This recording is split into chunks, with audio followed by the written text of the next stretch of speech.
Bismillahirrahmanirrahim. Bizler Bingöl Umut Kervanı Derneği olarak 7 Ekim'den beri başlayan Gazze olayları, Gazze Savaşı'nda Umut Kervanı olarak halkımız ile beraber bu konuya daha fazla eğilerek, duyarlılık göstererek oradaki mazlum kardeşlerimize yaralarına merhem olmaya çalıştık. Olaylar şiddetini gösterdikten sonra, daha vahim bir hale geldikten sonra bizler de bu çalışmalara daha da hız verdik. Allah razı olsun, duyarlı Bingöl halkı ile beraber bizler o anda ihtiyaç neyse orada bulunan arkadaşlarımızın bizlere göndermiş olduğu direktifler doğrultusunda başta gıda olmak üzere hijyen malzemesi,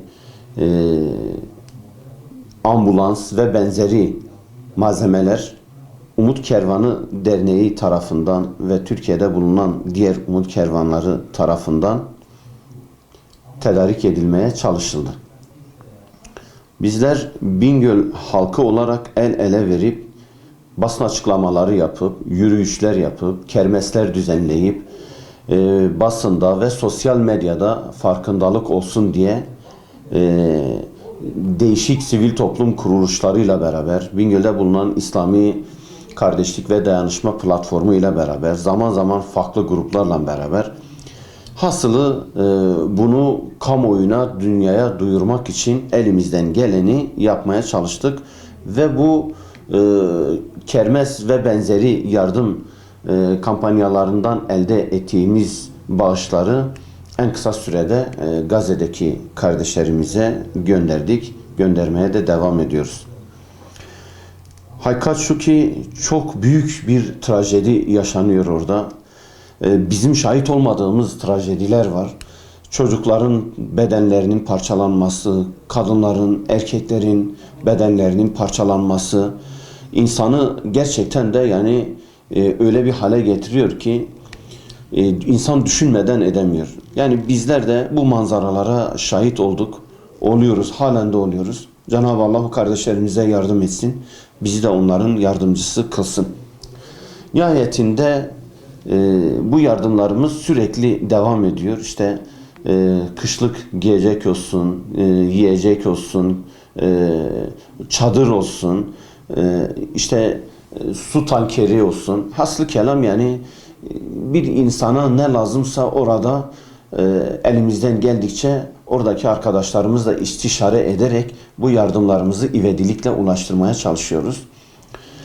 En son 12 tır, bundan bir ay önce 12 tır gıda ve hijyen malzemesi Gazze'ye gönderildi Ürdün kapısı üzerinden ve çalışmalar bu yönde devam ediyor. Şu anda Lübnan için de çalışmalarımız devam ediyor.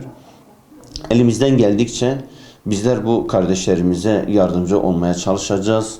Kamuoyuna duyurmaya çalışacağız ve üyelerle, gönüllerimizle ve Bingöl halkıyla inşallah bu konuda daha da farkındalık olsun diye paylaşımlarımızı yapacağız. Kervanı olarak 7 Ekim'den beri halkın bizlere vermiş olduğu bu bağışları onların da gönüllerine su serpsin ve yaptıkları bağışlarının nereye gidiyor diye merak eden kardeşlerimiz de olabilir.